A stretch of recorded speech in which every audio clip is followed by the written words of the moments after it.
Okay. All right. I think we got it, everyone. I think we did it. Good morning. Good morning. Good morning. Welcome back. Today is Monday. We're already back at Monday again. And we are mid-April, and it is the beautiful, beautiful beginning of Bright Week, the week after Jesus's ascension. So, my name is Coach Lacy, and this is Rise and Shine with Morning Moon. If you haven't already anchored into your wellness foundations, be sure to do so in the group Rise and Shine with Morning Moon on Facebook.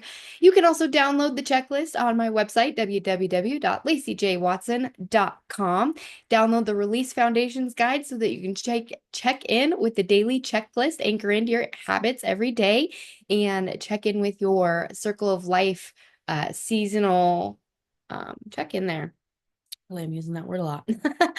Oh, so today is Monday, and I hope you all had a wonderful, beautiful Easter weekend. It was so just revitalizing, and it was really good for my husband and I. We had a beautiful, beautiful weekend, and today is the beginning of Bright Week, which this is meant to be a reflective time for people and to reflect upon your blessings and all of the sins that have been forgiven in your life through the death and ascension of Jesus Christ. So if that's something you don't celebrate, then just reflect on what you're grateful for this week.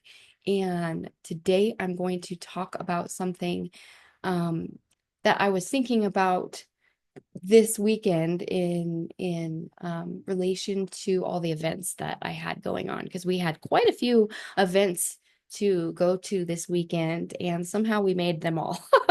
Somehow we made all of them. I think actually there's one that we dipped out early on, but for the most part, we made all of the events, and that got me thinking about the profound power of just simply showing up. And I noticed that as I have gone through life, and in my 20s it was pretty difficult to show up show up for myself and show up for others in the way that I'm able to now here at almost 40 years old. So it's a muscle that you have to work out, and it's just like anything, it's something that you have to work hard at, especially if you have anxiety. But I'm sure that you've had moments where um you you don't want to show up. You don't want to show up to the event. You don't want to show up to class. You don't want to show up to your own meeting, whatever it is, you just don't feel like showing up. And maybe you've had moments where you just want to avoid the situation completely because there's like awkwardness, uncertainty, discomfort, or maybe you're just simply exhausted from the week or whatever, the life that you've lived. And maybe it's just a simple feeling of feeling out of place. There are times where I've definitely felt like I don't want to show up because I don't feel like I belong. Um, the moments of awkwardness and discomfort and like not knowing people and being unsure of yourself and being a little frustrated because maybe you don't like someone in the room, or someone doesn't like you, but despite these feelings, there's just an immense strength in just choosing to show up anyways, and choosing to do it afraid, and choosing just to show up and experience the feelings that you have and the growth during this time, and sometimes you're just simply tired and you don't feel like it, and that's a valid feeling. That's a valid thing to feel. So it could be that you just are anxiety. But for me, I found that time and time again, when I don't want to show up, and these exact same scenarios where I'm feeling awkward because someone I know, that I might have tension with will be there, or I don't know anybody and that causes tension. Um, it's these exact spaces, the moments and the spaces that we resist, that the real growth happens. So showing up, and especially when you don't know what's going to happen, or the path isn't clear, or you are apprehensive and you don't feel like safe, not in the way that you're going to be harmed physically, but in the way that you just don't feel emotionally sure of yourself. It's one of the bravest actions that you could ever do to do it afraid. And it's one of the most bravest things we could do, um, for ourselves and for our personal growth, to just show up. It's an act of loyalty, and it's not just an act of loyalty to those around us, but it's an act of loyalty to ourselves, to our value system and our belief system, and to our integrity. It's a measure of integrity to show up. And loyalty, to be loyal to yourself and to others and those that you love, it's not just about sticking around when things are easy. It's easy. It's anyone can do that. Anyone can stick around when the going gets easy. But when the going gets tough, um, it's more difficult to stand firm. And when storms hit and when chaos ensues, it's really easy to just walk away and run away and not, and hide and not, show up. And sometimes it's good to walk away from tense moments or situations that don't serve us. But I'm talking about those moments that just are a little bit uncomfortable, when it's just a little uncertain, or when you're just hurt by someone, not hurt in the way of being like physically hurt or just emotionally traumatized, but just hurt by whatever they may have said or done. And this type of discomfort, shows up a lot in families. So in families, especially during holiday seasons, families can have a lot of discomfort. Political discomfort is a big topic for the day. I will use that as an example. So say you have an aunt or an uncle or someone that is on a different political spectrum as you, and you have to meet for a family dinner. It makes that dinner a little tense. So you might not show up because you don't want to see that person and get into that argument with that person that you can't seem to avoid. Well, rather than avoiding that person, and avoiding, someone that you love, that you are related to, that you have good memories with, someone that hasn't hurt you, but you have a disconnect with, that you're a little annoyed with, or you don't like this about them, or whatever, those little things. There's more power in showing up and avoiding those. We don't have to have those conversations about politics or the hurts and the pains of the habits of the past, or we don't have to have these conversations, right? We can be mature, and we can still be loyal to those people that we love, and still love them, and stand firm. And when these hurts seep in and our ego wants us to pull back and run and avoid the person, we need to anchor in to the things that we love and the things that we're grateful for. Number one, about that person, if they're family, I'm using family as an example because we just had a holiday, and it's really easy for families to disconnect over silly stuff. And we need to be honest with ourselves about loyalties, and loyalty. What is loyalty? Loyalty is a word that's thrown around easily, but the essence of loyalty is profound. Loyalty is a choice. Loyalty is a conscious, concerted effort. It is choosing consciously to honor commitments and relationships, even when doing so is not convenient or it doesn't feel good. Especially when honoring those commitments and showing up might be uncomfortable or sometimes painful.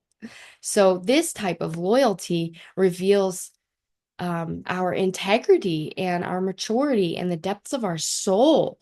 There's something so increasingly troubling in the world lately, especially when it comes to young people. There's this vein of there's like this school of thought that people are basing their loyalty purely on their emotions of the moment. The word toxic is thrown around a lot. Like, you're toxic, I'm cutting you off. This cutting off people that are toxic movement is one of the ego, and it fails to look at yourself. It's this self-inflating, um, self-perpetuating, and inflating thought process. It doesn't, it's it it doesn't hold any weight. People are basing their loyalty on emotions, and that means they'll share their secrets freely, abound in lifelong friendships, walk away from family, all because of temporary feelings or the need to uphold a personal narrative. Because we tell ourselves stories, and we have these narratives that happen, especially when chaos ensues, and especially when conflict happens. There's a narrative that's started. There's your story, their story, and then there's the truth.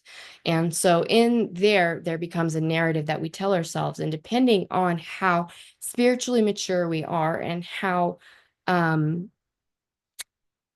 level of self awareness that we have, we can take a moment to say, okay, what am I contributing to this? And um, what is this narrative that I'm spinning?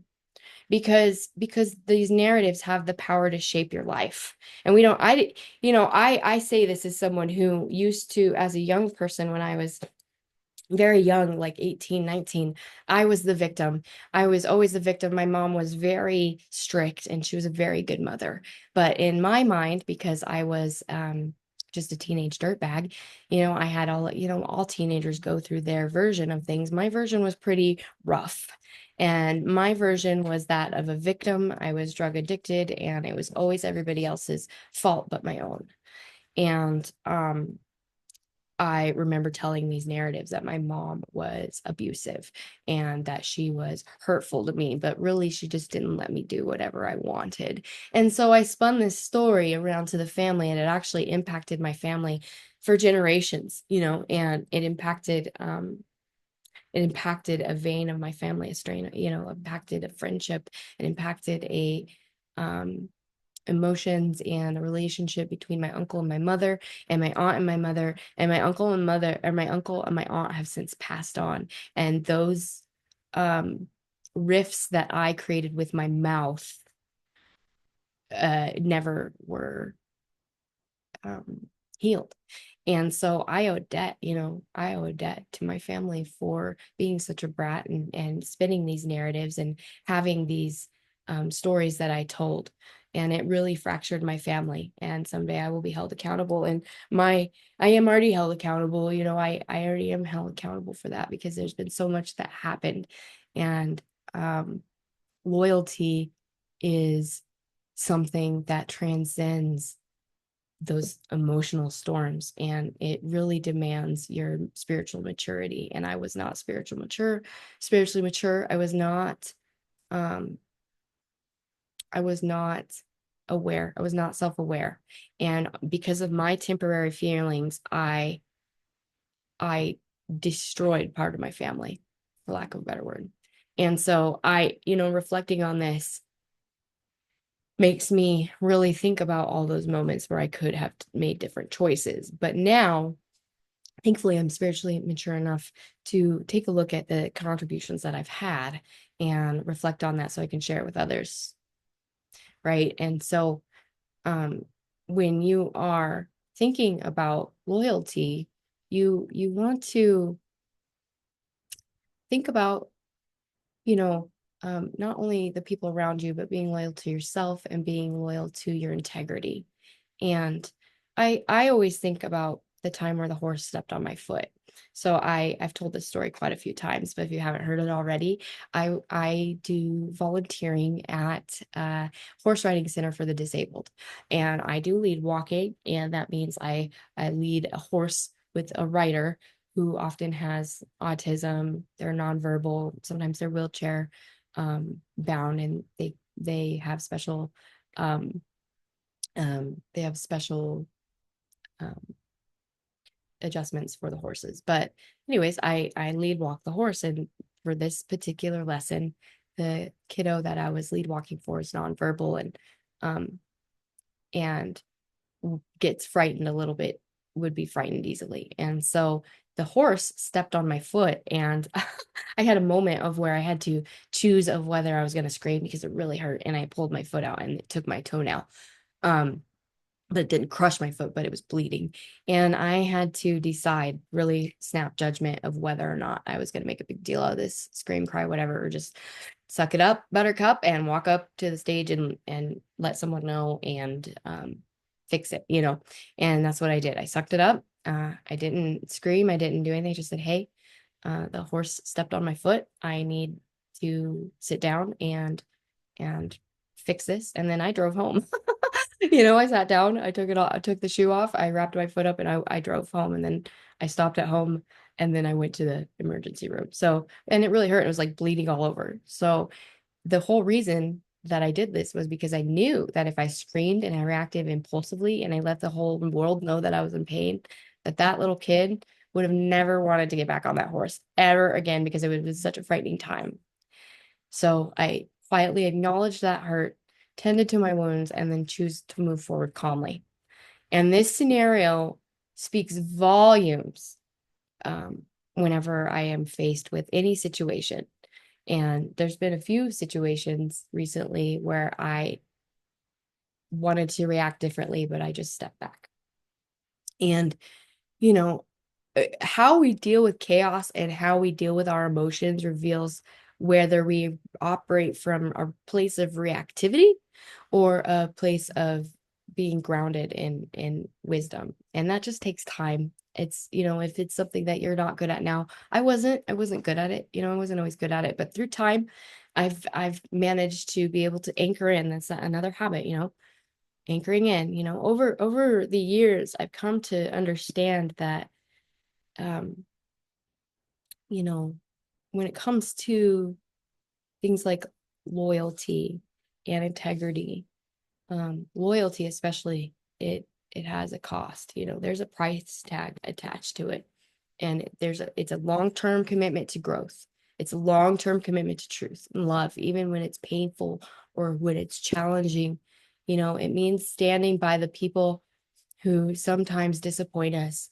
But when we have true compassion for them and we recognize their humanity and we see them, you know, we see them and we recognized our shared journey, you know, that is what you call agape. You know, that is the namaste. That is you know, I see you.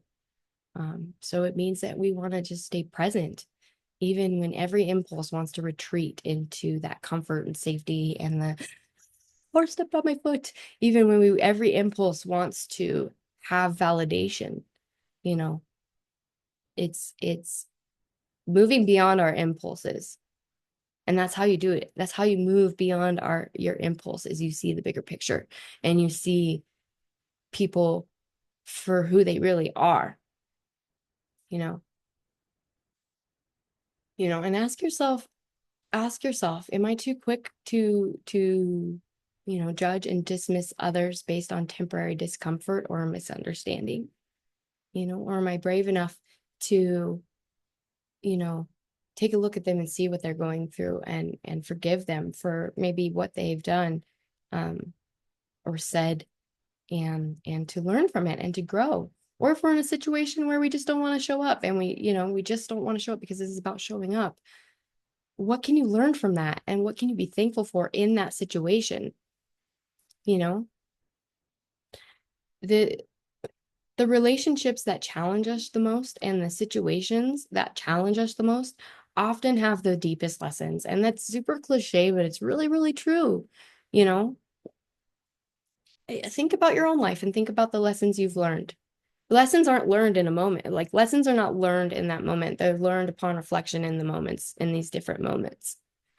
And uh, it takes some evaluating of our own actions and our own loyalties and where we show up, where we don't show up. Where are you showing up? Where could you improve showing up?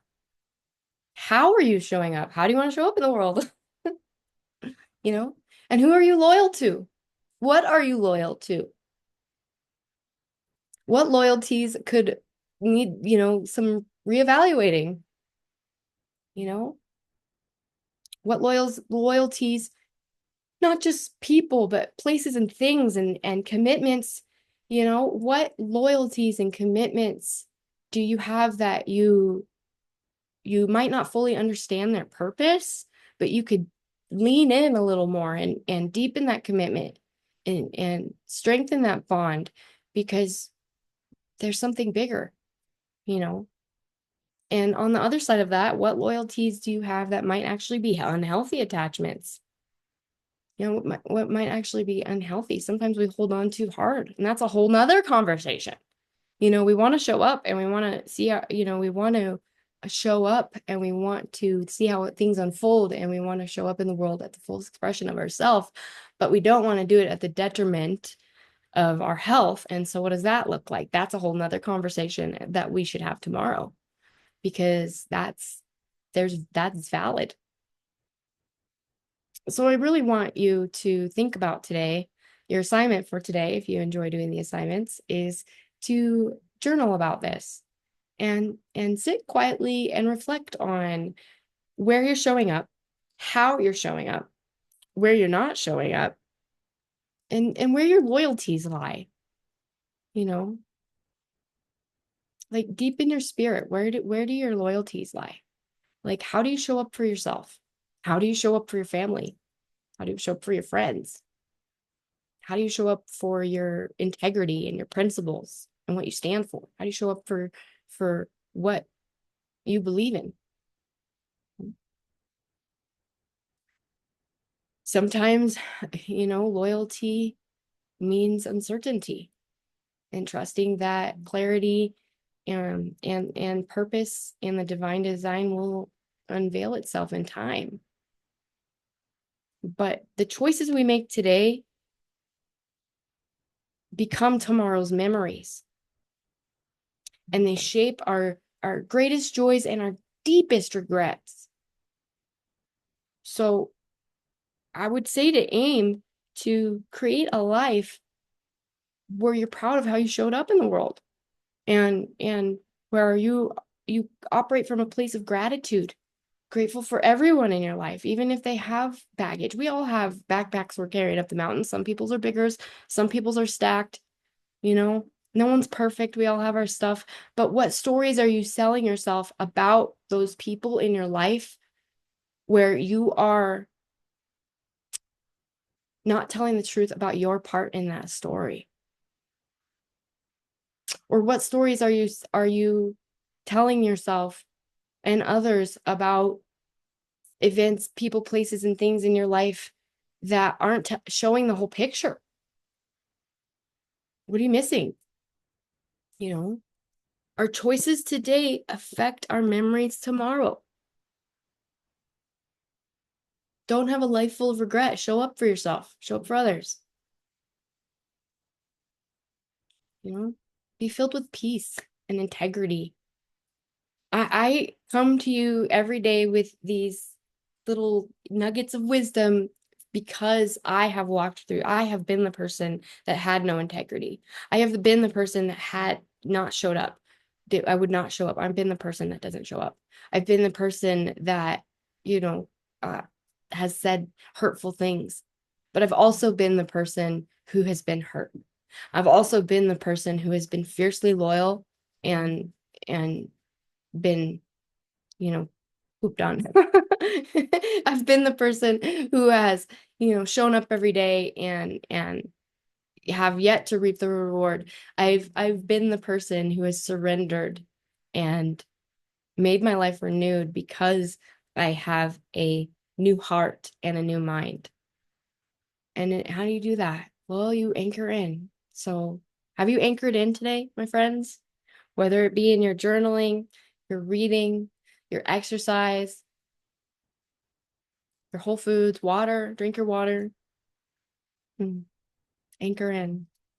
And as we move forward into Bright Week, make it a time of renewal and deeper understanding and being mindful and reflect on how you want to show up in the world. It's okay to be uncomfortable. Embrace it. You're always going to be uncomfortable. If you're not uncomfortable, you're not growing. Period. If you're comfortable, you're not growing. But hold on to integrity and loyalty and doing what's right. holding on to the people that love you and that are loyal to you too. Not those people that you've known for a month or a year, but the ones that have been there your whole life, that show up even when you're at your worst. Maybe sometimes those people that you've met for a month or a year will become that. And to keep showing up for them in a purposeful and mindful way is important. But not forgetting those who have walked with you in the darkest moments of your life and the ones that you've walked with in your dark or their darkest moments.